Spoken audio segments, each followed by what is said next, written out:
on va traiter le problème de l'évasion de la prison de Fox River.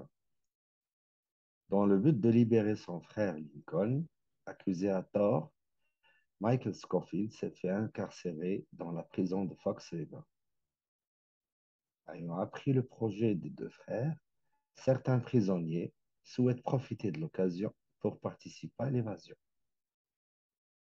La situation se complique pour Michael, mais heureusement, il peut compter sur l'aide de quelques complices, quatre au maximum, dont son amie Sarah Tancredi, parmi les responsables de la prison.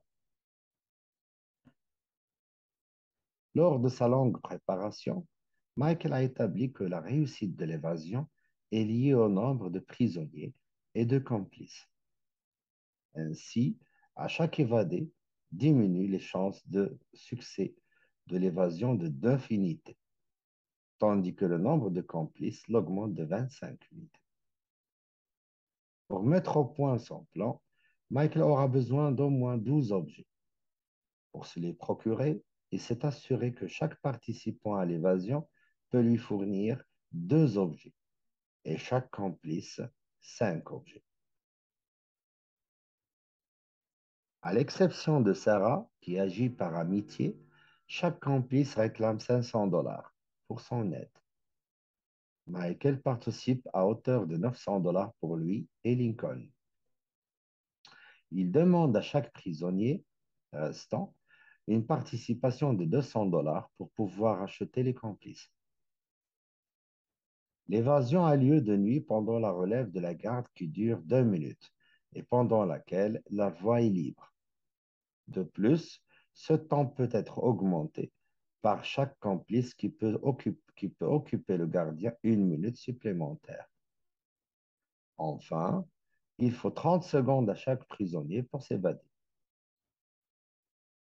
Il y aura au moins 2 prisonniers participant à l'évasion, Michael et son frère, bien sûr, et au plus 10 pour des raisons de sécurité.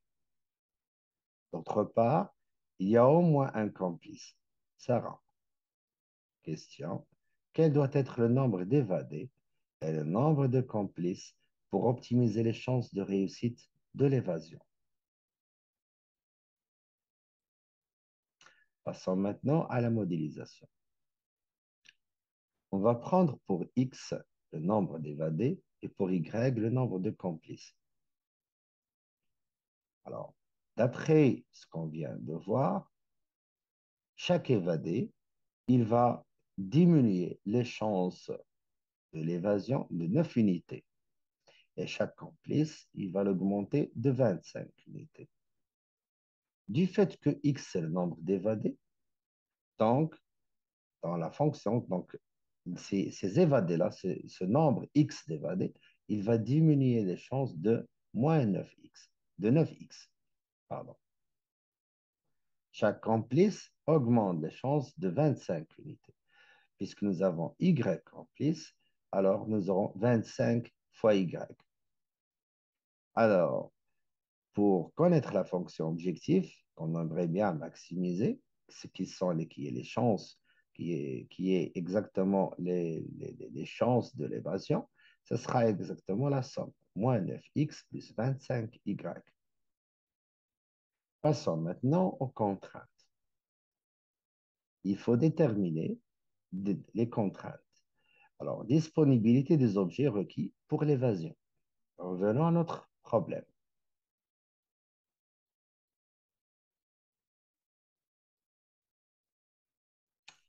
Pour les objets requis, relisons le texte.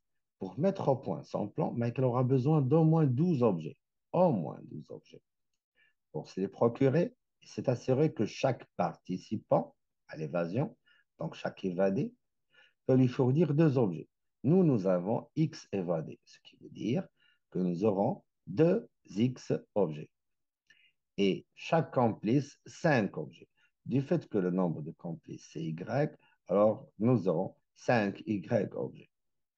En totalité, nous aurons 2x plus 5y qui doit être supérieur ou égal à 12, parce que nous avons ici au moins 12 objets. Ce qui nous donne La première contrainte qui est 2x plus 5y supérieur ou égal à 12. Voyons maintenant le temps nécessaire pour l'évasion. Il est là. L'évasion a lieu de nuit pendant la relève de la garde qui dure 2 minutes, pendant laquelle la voie est libre. De plus, ce temps peut être augmenté pour chaque complice qui peut s'occuper du gardien. 1 minute supplémentaire. Alors, les complices, nombre de complices, c'est Y. Alors, nous aurons, et aussi, j'ai oublié de le dire, enfin, il faut 30 secondes à chaque prisonnier pour s'évader. Du fait que nous avons X prisonniers, 30 secondes, il faut la remettre en minutes, ce qui va nous donner une demi-minute ou 0,5 fois X, ce qui nous donne Y plus 2 supérieur ou égal à 1 demi-X. Pourquoi ici Y? Parce que c'est Y fois 1. Voyons maintenant le paiement des complices. À l'exception de Sarah, qui agit par amitié, chaque complice réclame 500 $. Michael participe à hauteur de 900 $ pour lui et Lincoln. Il demande à chaque prisonnier restant une participation de 900 $ pour pouvoir acheter les complices. Alors, le nombre de prisonniers étant X. Alors, il faut, et nous savons que déjà Michael participe pour lui et son frère de 900 $. Donc, nous aurons 900 $ plus le nombre de prisonniers restants, ça va être x moins 2. Il faut soustraire Lincoln et son frère. X moins 2 fois 200. Donc, nous aurons 200 fois x moins 2 plus 900 $ ça doit être, donc à l'exception de ça qui agit par amitié, chaque complice réclame 500 $. Ça va être supérieur ou égal à 500 multiplié par Y moins 1, parce que le nombre de complices c'est Y, mais Sarah, elle ne demande pas d'argent, donc on doit la soustraire du nombre. Ce qui fait en définitif 900 plus 200 fois x moins 2, c'est supérieur ou égal à 500 fois y moins 1. Alors, voyons, il y aura au moins 2 prisonniers participant à l'évasion et au plus 10.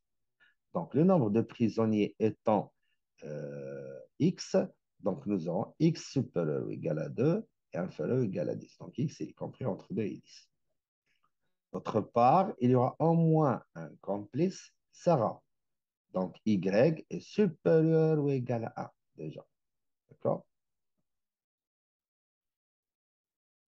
Et c'est inférieur ou égal à 4, je ne sais pas où je l'ai vu.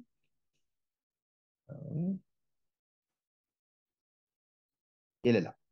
La situation se complique moins, mais malheureusement, il peut compter sur l'aide de quelques complices, 4 au maximum dans son ami Sarah Tardy. Ce qui veut dire que Y il est compris entre 1 et 4. Alors, en venant ici, donc c'est les contraintes qu'on avait trouvées. D'accord? Donc, nous aurons à récapituler tout ça. N'oublions pas que X et Y devront être positifs parce que c'est le nombre d'évadés et le nombre de complices. Donc, X et Y, c'est positif.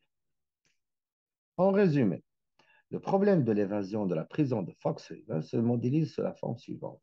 On va maximiser Z qui est exactement moins 9X plus 25Y sous contrainte 2x plus 5y supérieur ou égal à 12, ça n'a pas changé.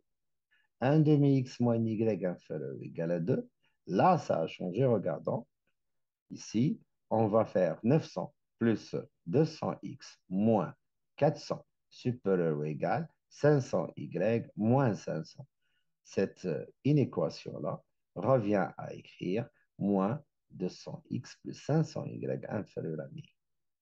N'oublions pas que x est compris entre 2 et 10, y compris entre 1 et 4. Du fait que x est supérieur à 2, ce n'est pas la peine d'écrire x positif.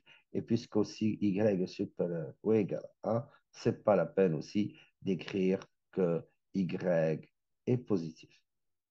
Ce qui termine la modélisation de ce problème-là. Je vous remercie pour votre attention.